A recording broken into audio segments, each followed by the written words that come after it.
Ukraine दौरे पर जा रहे पीएम मोदी, युद्धग्रस्त देश का एजेंडा क्या, भारत से कैसी उम्मीद। पीएम मोदी की यह यात्रा इसलिए भी अहम है क्योंकि नरेंद्र मोदी ने तीसरी बार प्रधानमंत्री बनने के बाद पिछले महीने रूस का दौरा किया था। इस दौरे की और रूसी राष्ट्रपति व्लादिमीर पुतिन से उनकी दोस्ती की पश्चिमी देशों ने आलोचना की थी। तब से अमेरिका समेत कई देशों की नजरें भारत पर टिकी हुई। प्रधानमंत्री नरेंद्र मोदी 23 अगस्त को युद्धग्रस्त यूक्रेन के दौरे पर जा रहे हैं। इस दौरान उनकी यूक्रेन के राष्ट्रपति वोलोदिमीर जेलेंस्की के साथ रूस यूक्रेन युद्ध के शांतिपूर्ण समाधान के उपायों पर चर्चा होने की संभावना है। यूक्रेन लंबे समय से पीएम मोदी की ओर नजरें लगाए बैठा है। उसे प्रधानमंत्री की इस यात्रा से कई उम्मीदें हैं। साथ ही यूक्रेनी राष्ट्रपति रूस के खिलाफ अपना नया एजेंडा सेट करने की तैयारी में है। दूसरी तरफ पीएम मोदी के लिए कीव यात्रा एक ऐतिहासिक यात्रा है क्योंकि दोनों देशों के बीच राजनयिक संबंध स्थापित होने के बाद 30 से अधिक वर्षों में पहली बार कोई भारतीय प्रधानमंत्री यूक्रेन जा रहे हैं। ये यात्रा नेताओं के बीच हाल की उच्च स्तरीय बातचीत पर आधारित होगी। ये यात्रा इसलिए भी अहम है क्योंकि प्रधानमंत्री मोदी ने तीसरी बार प्रधानमंत्री बनने के बाद पिछले महीने रूस का दौरा किया था। इस दौरे की और रूसी राष्ट्रपति व्लादिमीर पुतिन से उनकी दोस्ती की पश्चिमी देशों ने आलोचना की थी।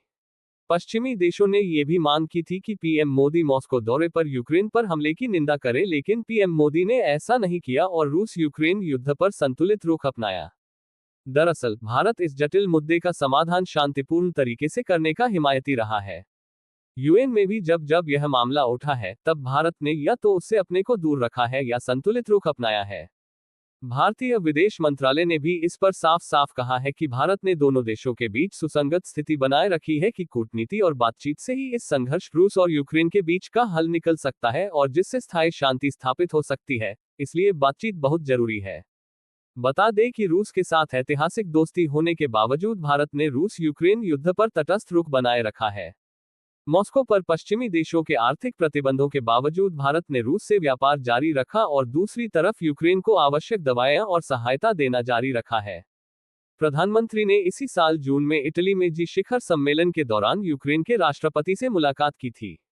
इस मुलाकात में भी पीएम मोदी ने युद्ध के शांतिपूर्ण समाधान की वकालत की थी।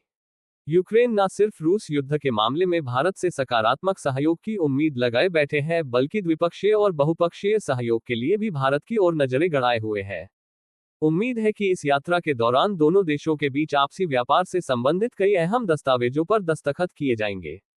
यूक्रेन भारतीय कंपनियों से निवेश आमंत्रित करते हुए अपनी अर्थव्यवस्था के पुनर्निर्माण में मदद के लिए भी नई दिल्ली से मदद मांग रहा है। इसके अलावा दुनिया में भारत की बढ़ती धाक और पीएम मोदी की लोकप्रियता को भी यूक्रेन भुनाना चाहता है। यूक्रेन इस बात के लिए भी लालायित दिखता है कि रूस का पुराना दोस्त उसका भी मददगार और शुभचिंतक है। यानी यूक्रेन दुनिया को ये भी बकाने की कोशिश में है कि रूस के मुकाबले वह भी भारत से उतना ही निकट है जितना कि उसका दुश्मन देश है।